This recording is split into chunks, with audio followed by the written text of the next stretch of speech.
The only dessert you need this Easter is this delicious Pretzel Toffee Bark.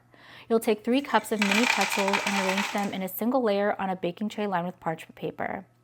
Add 1 cup of unsalted butter, a cup of packed brown sugar, half a teaspoon of salt, and a teaspoon of vanilla extract to a small saucepan. Whisk well until light and bubbly. Pour the toffee over your pretzels and spread it with a silicone spatula. Then you'll bake this in your oven for about 8 to 10 minutes or until your toffee is nice and bubbly. Then sprinkle 2 cups of semi-sweet chocolate chips over your pretzels. You'll bake this again for about 3 to 5 minutes until the chocolate is melted. Then use your spatula once again to smooth everything.